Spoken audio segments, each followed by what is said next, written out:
Amigas, amigos, olá. O processo de privatização da Eletrobras, iniciado já no ano passado, parece estar sem volta a partir de agora. Eu não acredito que haja uma reversão do processo de privatização da empresa. Entretanto, este processo está marcado, evidentemente, desde o ano passado, por uma série de problemas técnicos e por uma série de problemas de outras ordens, né? Problemas ligados ao tráfico de influência, ao benefício de setores bem localizados da sociedade brasileira e com ônus potencial em termos econômicos, em termos estratégicos, a toda a sociedade. Então, vale a pena nós debatermos mais uma vez essa questão da privatização da Eletrobras nesse período de talvez vésperas, né, finalzinho do processo de privatização da empresa. Então vamos começar a trabalhar a partir de agora Eletrobras, mercantilização e privatização do setor elétrico brasileiro. Se agora nós temos a tendência à privatização da empresa, nós encontramos já um processo de mercantilização da energia elétrica no Brasil desde os anos 1990, o que é um processo bastante problemático. Vejamos. Aqui nós temos uma tabela, né? Eu tirei do Instituto Ilumina.org para o ano de 2016. Vejam, nós tínhamos a terceira energia elétrica mais cara do mundo em paridade de poder de compra, tá certo? Isto lá no velho ano de 2016. Hoje já não é assim. Hoje se estima que nós temos a segunda energia elétrica mais cara do mundo e não precisava ser desse jeito. Por que não precisava ser assim? Porque a nossa produção de energia é uma produção de energia a partir de uma formação estatal em usinas hidrelétricas. A energia elétrica de fonte hidrelétrica é a mais barata entre os grandes formatos de produção de energia elétrica, térmica convencional e térmica nuclear. Então nós temos uma fonte de energia, uma matriz elétrica de fonte hidrelétrica que já tem a potencialidade de ser mais barata. Segundo, essas hidrelétricas brasileiras foram construídas pelo Estado, pela Eletrobras como empresa estatal. E daí aparece um problema, um período problemático para o consumidor e um período de ganhos. O período problemático é o período de amortização dos investimentos na formação dessas hidrelétricas, inclusive de muito grande porte. É o caso de Tucuruí, é o caso de Itaipu. Então há um custo, e quem pagou este custo? Quem pagou foi o consumidor. Então na conta de energia elétrica que você recebia nos anos 1960, 70, 80, que o papai recebia, que o vovô recebia, nesta conta de energia elétrica estava embutida a amortização desta dívida formada para a construção dessas grandes usinas hidrelétricas. A partir dos anos 1980, 90, já havia uma tendência de amortização desta dívida. E, portanto, qual seria a nossa conta de energia elétrica? Seria o custo de produção, novamente, custo hidrelétrico baratinho, tá? E mais uma margem de manutenção e investimento por parte da empresa. Então, nós poderíamos ter, talvez, uma das energias, né, uma das contas de energia mais baratas do mundo, tá? Mas nós temos a terceira, a segunda conta mais cara do mundo, porque na hora que a gente vai fazer o ganho desse processo de empresas, de usinas hidrelétricas por empresas estatais, o governo brasileiro entra em uma lógica de mercantilização, eventualmente de privatização do setor. Me permitam uma analogia. Tá? Você paga aluguel de uma casa de bom padrão. Então uma casa que tem um aluguel de R$ 4.000, mas você não quer continuar pagando aluguel. Então você financia a sua casa. Então você vai lá e compra uma casa financiada e paga um financiamento de 4, 5, 6 mil reais. É a sua casa. Eram as nossas usinas hidrelétricas. E você paga um financiamento da sua casa. Nós pagávamos uma conta de energia cara das nossas usinas hidrelétricas. Mas nós já terminamos de pagar isto lá pelos anos 80, anos 90. Então, por que a conta continuou cara? Vamos imaginar novamente no nosso exemplo imobiliário. Chegando ali o último mês, a última prestação para você pagar a sua casa, o banco lhe faz uma proposta. A proposta é que você dê a casa para o banco e você volte a pagar o aluguel. Você faria isto? Não, não, você não faria isto, obviamente, isso é uma loucura. Foi o que nós fizemos. Na hora que nós vamos ter os benefícios de uma conta de energia elétrica mais barata, o governo veio com a privatização a preço de banana do nosso sistema elétrico e agora a privatização da Eletrobras. E agora então nós temos que pagar preços de mercado em relação à energia elétrica. Vou voltar a isto no desenrolar da nossa apresentação. E, portanto, isto ajuda a explicar esse preço de energia elétrica tão caro que nós pagamos na atualidade. Reforçando isto, vejam que nós temos uma tabelinha que mostra o consumo industrial, o preço da energia elétrica industrial desde o ilumina.org e veja, dos anos 1990 até os anos 2010. Então, com o avanço da mercantilização do setor elétrico, aumentando o preço da energia elétrica industrial. Isso é um problema gravíssimo, porque se aumenta o custo da energia elétrica para a indústria, aumenta o custo de produção, aumenta o preço da mercadoria que a indústria vai comercializar, diminui a margem de lucro do empresário, que tem menos para investir, para crescer a atividade econômica e que gera menos empregos. Então, isto é um problema para a economia e para cada um dos cidadãos do Brasil. E aqui nós temos o problema para o consumidor, né? A energia térmica, a energia elétrica residencial, que foi ficando cada vez mais cara também ao longo do tempo. Agora, por que então isso aconteceu? Vamos começar a nossa análise. Antes disso ainda, desculpa, a Eletrobras. A Eletrobras, que é uma empresa tão importante, agora sendo privatizada, sendo que ela é uma empresa que, desculpem a minha cegueira, uma empresa que produz 1/3, 30% da energia elétrica no Brasil, que possui 47% das nossas linhas de transmissão de energia e que é responsável pelo armazenamento de água nos reservatórios, 52% do armazenamento de água no Brasil. A sua venda deve aumentar a tarifa de energia de 16% a 17% ao ano nos próximos anos, aumentar o risco de apagão e elevar os problemas, eleva ainda mais os problemas de segurança pública. E, portanto, nós temos uma série de problemas ligados agora à privatização da Eletrobras, que vem se formando ao longo do processo de privatização, de mercantilização do nosso setor elétrico. Vamos ver esse processo de mercantilização, mas antes disto, alguns conceitos importantes. Conceitos: geração, transmissão e distribuição. Geração é a produção de energia propriamente dita, nas hidrelétricas principalmente ainda hoje, e também nas usinas térmicas, nos parques eólicos e assim por diante. Transmissão são as linhas de transmissão entre a geração, o parque eólico, as hidrelétricas, as térmicas, até as distribuidoras de energia que vão fazer o processamento da energia para o consumidor final, as indústrias e as residências, o comércio. Como era até os anos 1980. Geração e transmissão federal a cargo da Eletrobras e suas subsidiárias, Chesf, por exemplo, Furnas, por exemplo, tá legal?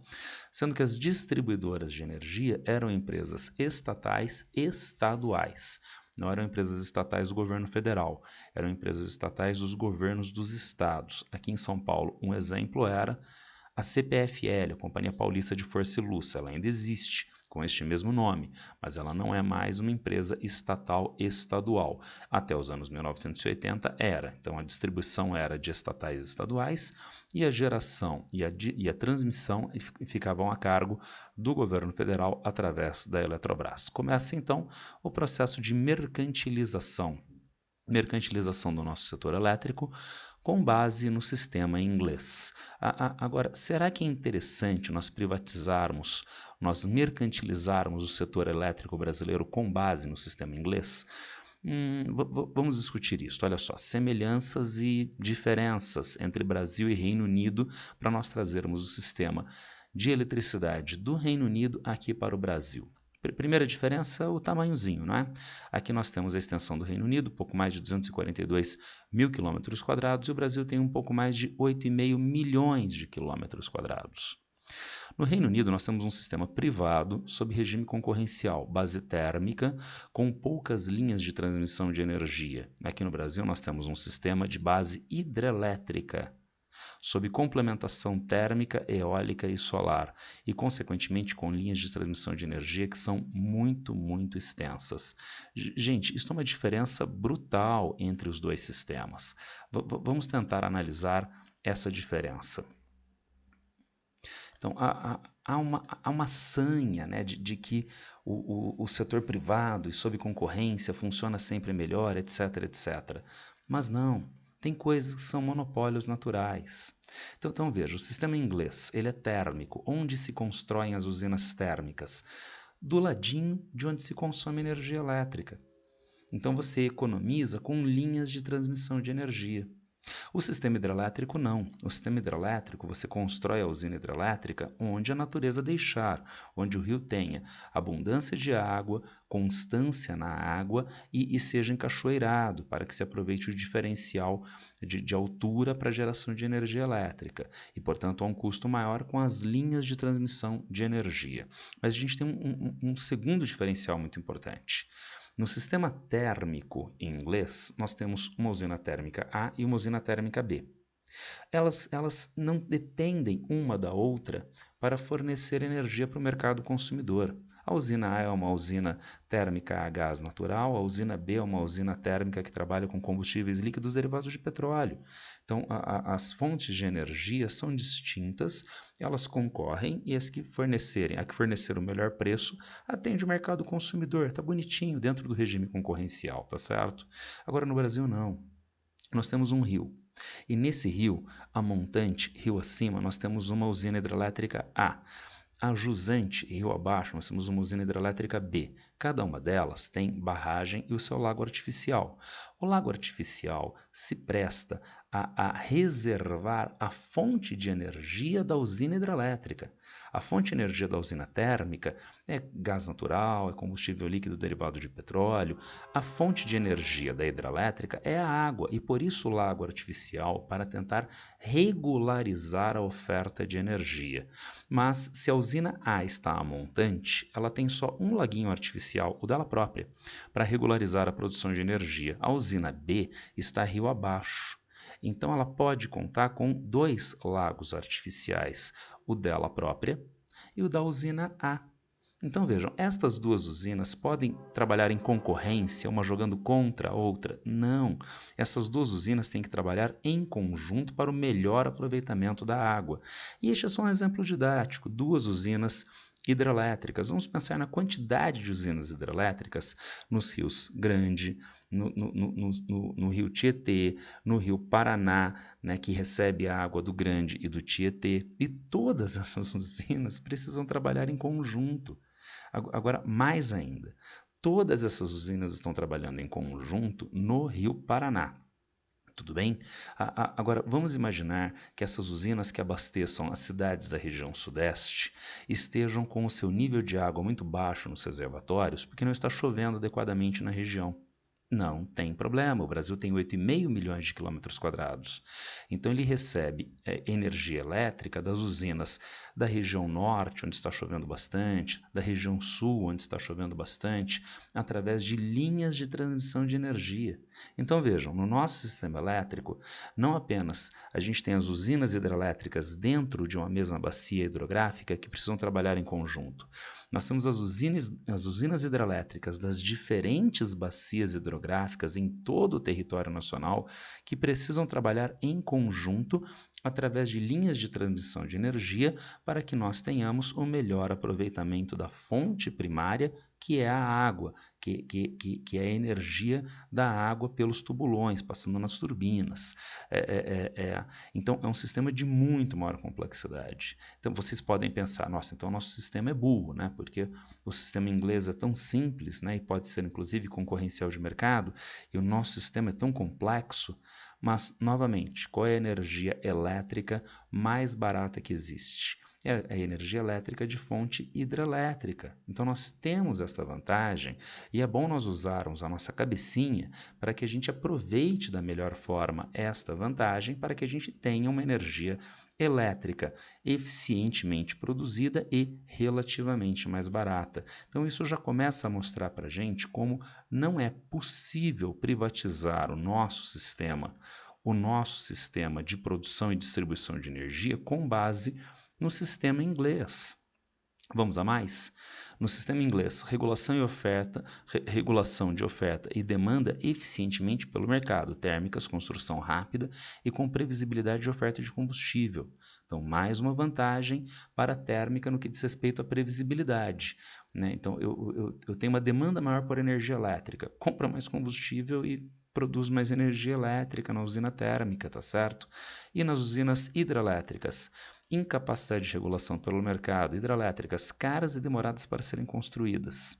E vejam, hoje, né, numa hipótese, hoje está havendo aumento da demanda por energia elétrica, tá certo? Uma usina hidrelétrica de grande porte é um projeto de 5, 10, 15 anos de construção. Daqui 5, 10, 15 anos, haverá ainda essa demanda por energia elétrica? Não. Além de haver um regime de produção de energia ligado ao regime de chuva, que é mais ou menos incerto. E por isso, de diferentes formas, é muito difícil haver a gestão do nosso sistema elétrico através do mercado. É um erro, portanto, do governo Fernando Henrique Cardoso, nos anos 1990, tentar fazer essa mercantilização com base no sistema inglês, ou mesmo a própria ideia de mercantilização do sistema elétrico foi um erro. Ainda assim, ele vai avançar, né? A mercantilização vai avançar. Avanço da mercantilização nos anos 1990. Eletrobras, separação da geração, da transmissão e das subsidiárias. É um dispositivo clássico de privatização, porque empresas de muito grande porte ficam difíceis de serem privatizadas, né? Quem no mercado tem recursos para comprar uma empresa do tamanho da Petrobras, né? Do tamanho da Eletrobras dos anos 1990. Então você fatia a empresa e vai vendendo ela aos poucos à iniciativa privada. Privatização, primeiramente das distribuidoras. Lembra do slide anterior? A distribuição era estatal-estadual. Então essas distribuidoras foram privatizadas, deixaram de ser do governo de São Paulo, do governo do Rio de Janeiro, para serem empresas privadas. Exceção Norte e Nordeste. Eram distribuidoras não rentáveis e, portanto, a iniciativa privada não teve interesse, elas foram federalizadas. Elas deixaram de ser dos governos estaduais e passaram para o controle da Eletrobras, ainda estatal. Formação de novo marco legal. Havia o Departamento Nacional das Águas, que controlava a produção de água para suas diferentes destinações, consumo das populações, agricultura, transporte, geração de energia. O Departamento Nacional das Águas, então, foi extinto e foi substituído pela ANAEL e pela ANA, Agência Nacional de Energia Elétrica e Agência Nacional das Águas. Né? São pessoas jurídicas de direito privado com mera participação do governo federal dentro de uma lógica neoliberal, enxugando, portanto, a participação do governo nessas instâncias. E ainda mais, Eletrobras, controle dos reservatórios e da produção de energia, mas agora em consórcio com a ONS, o Operador Nacional do Sistema, que é uma autarquia também com mera participação do governo federal. Só que nos anos 90 nós tivemos então avanço no liberalismo e de crise econômica. Resultado, a ausência de recursos e de interesse em investimento em geração de energia. O governo federal estava tentando mercantilizar, privatizar o sistema elétrico, mas a iniciativa privada teve interesse de compra das distribuidoras e não da geração de energia. Houve apenas a compra de algumas poucas empresas, de algumas poucas usinas hidrelétricas, o que não aumentou a oferta de energia elétrica no sistema elétrico brasileiro. Resultado, alta da tarifa acima da inflação entre 1995 e 2002, alta média de 35% e para o consumidor residencial alta acima da inflação de 64% neste período, porque a oferta não aumentou, oferta e demanda. Então, com a demanda em crescimento, a oferta não aumentou, houve então aumento dos preços. E ainda mais, a demanda aumentou e a oferta não, a ponto de não apenas impactar nos preços, mas haver o apagão elétrico de 2001-2002, que vai gerar fortíssimo impacto na economia brasileira, no PIB, na geração de emprego, renda na sociedade e inclusive para as contas de energia. Tendo em vista que não havia energia elétrica, o governo obrigou os consumidores a diminuir o consumo de energia elétrica. Havia uma expectativa de redução de consumo que o governo enviava para o consumidor residencial. Se ele não atingisse aquela expectativa de redução de consumo em 2 meses, no terceiro mês o governo se dava o direito de cortar por tempo indeterminado a energia elétrica daquele consumidor. Então o consumidor reduziu o consumo na marra, tá certo? Passado o problema do apagão, as distribuidoras que foram privatizadas, lembra das distribuidoras estaduais que foram privatizadas? Elas não atingiram as expectativas de lucro que elas tinham nos contratos de privatização. Então o governo aumentou o preço e obrigou o consumidor a consumir menos em um momento, e num segundo momento o governo aumentou o preço para que as distribuidoras privadas atingissem os seus objetivos de lucratividade. Isto já deveria ter sido uma lição bem aprendida pela sociedade brasileira de que o nosso sistema elétrico não gosta muito de mercantilização. Tá? E feito em governo FHC, que tinha um certo preparo no que diz respeito ao pensamento estratégico, ao entendimento estrutural da sociedade brasileira, né? E inclusive gentes com expertise no governo para viabilizar o processo de privatização, que obviamente não deu certo no setor elétrico. Avançamos para os anos 2000, agora nós estamos em governo Luiz Inácio Lula da Silva. Objetivo: segurança de oferta para não haver mais o apagão de 2001, através de obras de grandes usinas hidrelétricas e avanço das térmicas. Caso haja anomalias climáticas, com redução do regime pluviométrico e redução da produção de energia nas hidrelétricas, a complementação térmica, a complementação eólica atendem à demanda do mercado consumidor. Universalização de oferta. Na cidade, praticamente todo mundo tem acesso à energia elétrica, mas no campo não. Então o governo criou o programa Luz para Todos, levando energia elétrica para quase 17 milhões de pessoas. E o objetivo de redução de tarifa, este não foi atingido. Não foi atingido devido à entrada das térmicas. A energia elétrica térmica, como eu já disse antes, é mais cara, e devido à ampliação do mercado livre. O que é o mercado livre? Vamos analisar isto. Aqui nós temos um ambiente de contratação livre, o mercado livre de energia elétrica. São grandes consumidores que pagam menos pela energia elétrica. São 8 mil grandes consumidores de energia elétrica. Por exemplo, indústrias eletrointensivas, como é o caso da siderurgia, como é o caso das usinas produtoras de alumínio, são indústrias que consomem grandes quantidades de energia elétrica e estão neste ambiente de contratação livre, no qual essas empresas podem negociar preços menores de compra de energia elétrica. São 30%, 30% do consumo total de energia elétrica do Brasil. Eu e provavelmente você não estamos neste ambiente. Nós estamos aqui, no ambiente de contratação regulada, são os consumidores residenciais. 80 milhões, aqui são 8 mil. Aqui são 80 milhões de consumidores residenciais que pagam um preço maior. E por que nós pagamos um preço maior? Entre outros motivos, nós encontramos isto: subsidiar o ambiente de contratação livre. Então, esses pagam mais para que esses possam negociar um preço menor. E investimento para ampliação da produção. Então vejam, quando a Eletrobras vai construir uma nova grande usina hidrelétrica, ela não constrói essa usina tirando dinheiro debaixo do travesseiro. Ela constrói a usina com captação de recursos do setor financeiro, de empréstimo, de financiamento. Mas a Eletrobras tem que dar uma garantia de que vai pagar isso de volta. Agora, qual é a garantia do setor financeiro para viabilizar a Eletrobras ter recursos para investimentos? O ambiente de contratação regulada. A Eletrobras diz: eu tenho 80 milhões de consumidores que precisam consumir energia elétrica de mim. Então, esses 80 milhões de consumidores me garantem receita para eu pagar o financiamento depois, tá legal? Então, através do ambiente de contratação regulada, é possível estes grandes consumidores pagarem menos e a Eletrobras ter meios de empréstimo, de financiamento para continuar a produção. Mas daí vem a ruptura, né? Chegamos ao ano de 2016, o golpe contra a presidenta Dilma Rousseff, e entra o seu vice-golpista Michel Temer, com a sua ponte para o futuro, né? Ponte para o abismo, né? Ponte para a desgraça, ponte para um futuro ruim, né? Temos muitos sinônimos. Projeto de liberalização econômica da infraestrutura e da prestação de serviços. é uma retomada radicalizada do que era feito nos anos 1990 com Fernando Henrique Cardoso. Continuidade em governo Bolsonaro de forma ainda mais aprofundada, mais radical. Lembra das distribuidoras do Norte e Nordeste que não foram interessantes para a iniciativa privada nos anos 90?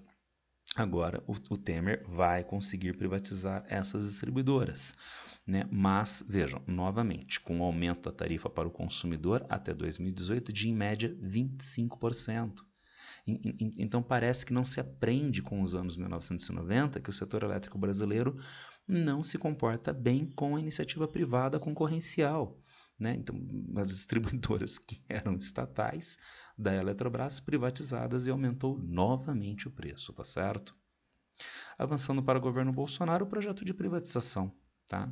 Com transferência prática do controle da água dos reservatórios, aqueles 52% de água dos reservatórios transferidos então para a iniciativa privada. Risco aos usos múltiplos da água. Então, nós podemos ter o grupo empresarial que controla a Eletrobras privatizada eventualmente, priorizar a água para a produção de energia elétrica, havendo menos água para a agropecuária, para abastecimento das populações, para navegação em hidrovias e assim por diante. Ampliação do mercado livre em uma falácia de concorrência e redução dos preços ao mercado consumidor. Então, o que o governo propagandeia é aquela velha sanha de mercado. Nós vamos diminuir o ambiente de contratação regulado e vamos aumentar o ambiente de contratação livre, né, de concorrência, tá? Porque daí com a concorrência todos pagam menos e ficam felizes. Não, isso não vai acontecer. A gente tem uma expectativa de aumento do custo da energia que a gente vai ver logo na sequência, tá certo? E transferência dos consumidores domésticos para o mercado livre com cobrança de preços de mercado, que a gente vai ver logo na sequência, tendências de aumentos de preços. E no resto do mundo? Então, aqui no Brasil, nós precisamos privatizar para nós sermos modernos, né? Para que o setor elétrico brasileiro saia das mãos do Estado malvadão e vá para a iniciativa privada, né? Que funciona muito melhor, tá certo? Entretanto, vejamos, sistema hidrelétrico estatal ou sob rígida regulamentação pelo Estado, pelo governo central, em países que não são lá muito atrasados ou comunistas, como é o caso da Coreia do Sul, da França, do México, da Noruega, e vejam, dos Estados Unidos. Nos Estados Unidos, 75% das hidrelétricas são estatais. E por que isso? Porque o governo americano pensa a administração do setor elétrico e os usos múltiplos da água. A água não serve só para a produção de energia elétrica, como eu falei há pouco, tem várias outras funções e, consequentemente, precisa de uma administração que seja pública, democratizando o uso desta água, além de ser um sistema hidrelétrico muito complexo, muito mais complexo do que o setor térmico, tá certo? Então, a ideia de que, nós vamos modernizar através da privatização não cola diante dos exemplos mundiais. Nós temos uma série de outros problemas nesse processo de privatização, que estão se desenrolando agora, neste momento, tá certo? Um primeiro problema é o subfaturamento. Vejam, eu tirei essa tabela aqui, né, esse gráfico e essa tabela do Illumina.org novamente. E aqui nós temos as empresas de energia elétrica do mundo que têm o maior valor de mercado, né, sob liderança dessa Next Era dos Estados Unidos. Vamos comparar essa Next Era dos Estados Unidos, a líder de valor de mercado, com a Eletrobras? Vamos. Dá uma olhada. Na potência de geração, estão mais ou menos empatados. Olha, 58 gigawatts contra 50 gigawatts. Estão empatados, tá certo? Número de funcionários, mais ou menos empatados também. A empresa americana tem um pouquinho mais de funcionários, tem um custo um pouco maior com funcionários, tá legal? Dá uma olhada, uma diferença aqui, gente. A empresa brasileira tem um acesso ao mercado consumidor que é infinitamente maior do que a empresa americana que atua na Flórida, só no estado da Flórida, tá legal? Agora, a Next Era tem um valor de mercado de 146 bilhões de dólares, enquanto o governo brasileiro está colocando a Eletrobras à venda com um preço de mercado de 10 bilhões de dólares. Lembrando que o processo de privatização vai ser um processo de venda das ações do governo, tá certo? Então o governo está abrindo mão de ações que vão ser vendidas no mercado acionário e o governo, com essa venda de ações, perde o controle administrativo da empresa, tá certo? Agora, qual é o valor base para este processo de venda das ações? 10 bilhões de dólares contra 146 bilhões de uma empresa que tem mais ou menos as mesmas características. Então parece que não é um processo de privatização, é um processo de doação, tá bom? Além do problema do subfaturamento, vamos começar a ver o problema das térmicas no processo de privatização da Eletrobras. Por que começar a ver esse problema? Isso aqui é uma novela, gente. Obrigatoriedade de compra de energia térmica a gás. Segundo a legislação que está regulando o processo de privatização da Eletrobras, até 2030, a Eletrobras vai ter que comprar 8.000 gigawatts de energia elétrica de fonte térmica por ano. E daí aparece um problema que o custo, como eu já falei 2 vezes antes, o custo da energia elétrica térmica é maior do que o custo da energia elétrica hidrelétrica. E daí vem o governo dizer que a energia vai ficar mais barata. Não vai, porque vai ser uma empresa privada com uma energia que tem um custo maior de aquisição, que é a energia elétrica de fonte térmica, vai ficar mais caro. Mas essas usinas térmicas vão ser construídas na região norte e nordeste, tem um custo de construção. Regiões norte e nordeste que não são abastecidas por rede de gasodutos. O que nos diz o site Poder 360? Estima-se que só as térmicas a gás custarão perto de 60 bilhões de reais, valor que pode superar os 100 bilhões com a construção dos gasodutos. Então vejam, até 2030 nós vamos ter um custo para a Eletrobras muito maior na construção das usinas térmicas e na construção dessa rede de gasodutos. E para quê? Para comprar uma energia elétrica mais cara. Sendo uma empresa privada, este custo vai ser jogado para o consumidor final. Agora, para que fazer isto? A Isto É talvez nos elucide, na verdade.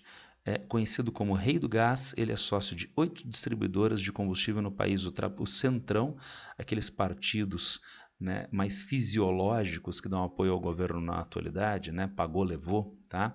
O Centrão trabalha para direcionar 100 bilhões do lucro da exploração do pré-sal para custear a obra que vai levar gás de Suarez, do empresário do gás, Rei do Gás, às regiões remotas, de regiões remotas aos grandes centros. Então parece que determinado setor político, o dito Centrão, determinado empresário, o Rei do Gás, é que vão se beneficiar desse pedacinho da legislação de privatização, sob custo para quem? Para mim, consumidor final. Para nós todos, sociedade brasileira, que vamos pagar mais pela energia elétrica e, inclusive, uma parte significativa do empresariado, pequenas e médias empresas, que vão ter com um custo mais elevado, menor investimento, menor geração de emprego, menor geração de renda. Aqui nós temos o problema das térmicas 1, mas vamos avançar para as térmicas 2.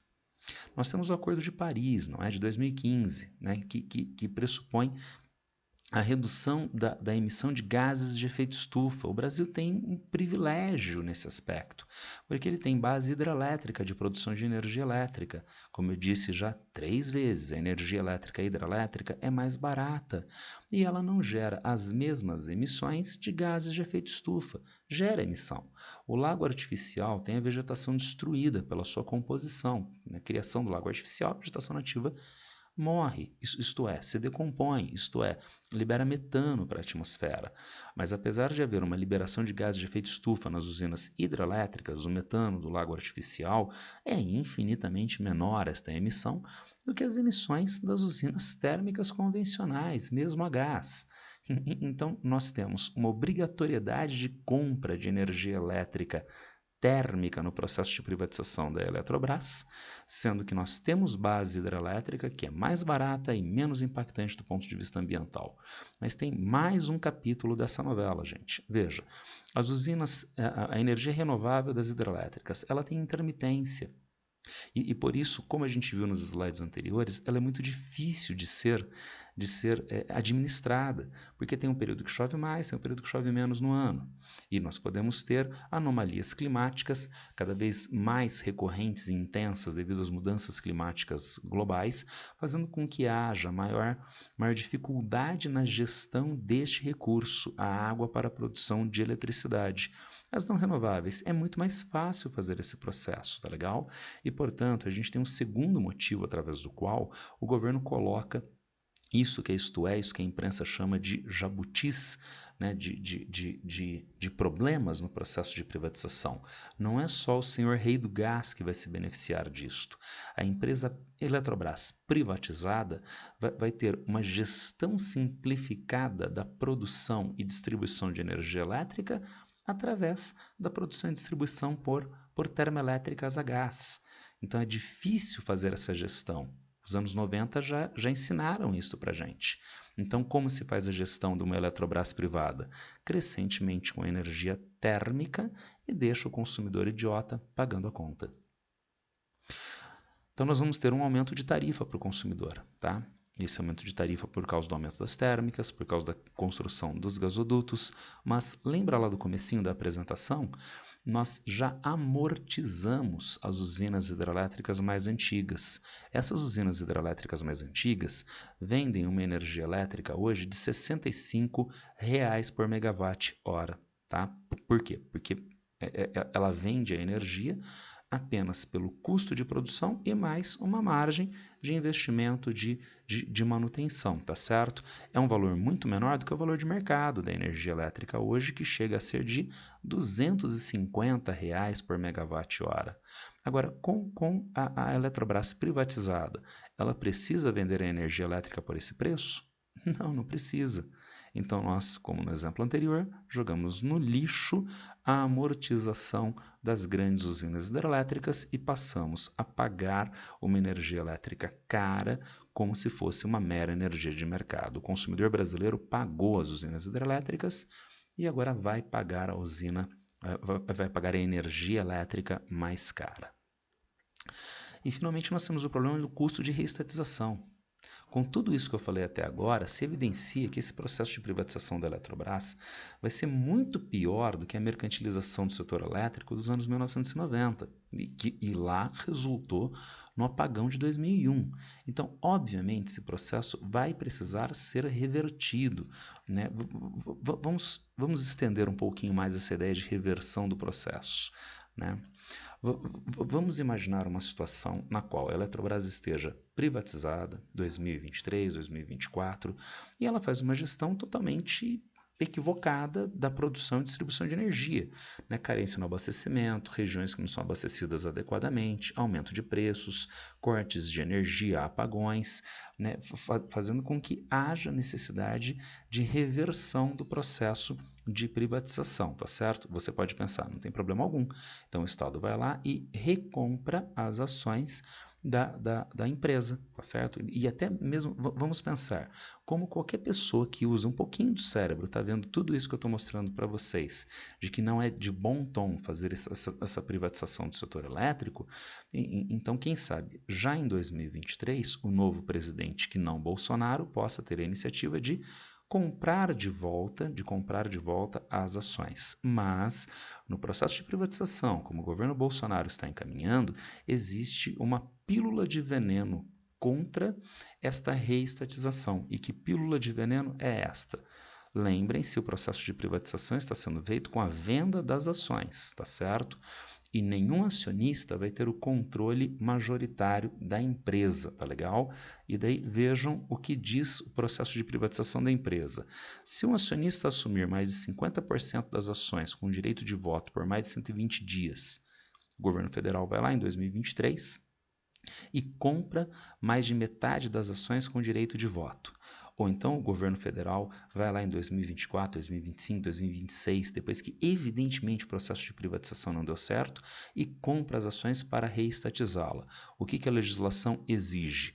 Obrigatoriedade de compra das demais ações. Se qualquer acionista, o Estado, por exemplo, superar 50% das ações com direito de voto por 120 dias, ele tem que comprar todas as outras ações da empresa. Eu sou um acionista e o Estado vai ter que comprar as minhas ações, mas veja, num valor 200% acima do maior valor dos últimos 504 pregões da Bolsa de Valores de São Paulo, B3, reajustados pela taxa Selic. Então, na verdade, isso mostra Mas um último passo interessante. Se eu comprasse a Eletrobras no processo de privatização agora, o que eu faria agora no final do ano, em 2023, em 2024? Eu não faria nada. Eu organizaria, na verdade, a empresa para ela prestar o pior serviço possível, com vistas à obrigatoriedade, à necessidade de reestatização. E por quê? Porque num primeiro momento eu ganho pra caramba com uma energia elétrica muito cara à população e sem investimentos. E num segundo momento eu ganho de novo com o Estado tendo que comprar as ações da empresa por um valor tão absurdamente grande. O Estado vai comprar então com que dinheiro? Meu e de vocês, com o dinheiro da sociedade brasileira. Então, com tudo isso, gente, sobra uma pergunta: para que privatizar a empresa? Bom, para que privatizar, basta olhar para os compradores dessa empresa. Os compradores são provavelmente este fundo, o GIC, esse fundo soberano, fundo do governo, né, de Singapura. Não apenas, tem um outro comprador potencial bem interessante, que é esse fundo de pensões do Canadá. Então, os trabalhadores pagam para o fundo de pensão privado e ele faz a gestão do dinheiro, fazendo investimentos que no longo prazo vão dar o maior retorno, vão dar o maior rendimento para o fundo. E parece que a Eletrobras é uma coisa muito boa para o fundo de pensões investir, não é? Mas não apenas, não temos apenas esses potenciais investidores estrangeiros, tem investidores aqui no Brasil também. Os fundos 3G. E de quem é o Fundos 3G, entre outros de Jorge Paulo Lemann, o maior milionário, bilionário brasileiro, mais de 15 bilhões de dólares de patrimônio segundo a Forbes. Só ele? Não. A Itaú SA, que é uma empresa, é uma holding que tem valor de mercado de 116 bilhões de reais. Nós temos, portanto, grandes jogadores econômicos e políticos que pressionam um governo fraco, agora em final de mandato e com um nível de popularidade baixíssimo, a fazer esta venda que vai ser uma bomba no funcionamento econômico da sociedade brasileira e uma segunda bomba no processo necessário de recompra da estatal, de recompra da empresa pelo Estado brasileiro. Bom, era isso que eu queria passar para vocês hoje. É um assunto bastante complexo, o setor elétrico brasileiro. Eu tentei aclarar alguns aspectos importantes ligados ao processo de privatização da Eletrobras. E já sabem, se alguém tiver alguma dúvida, alguma pergunta, é só me acessar a qualquer tempo nas redes sociais. Abraço para todo mundo e boa sorte.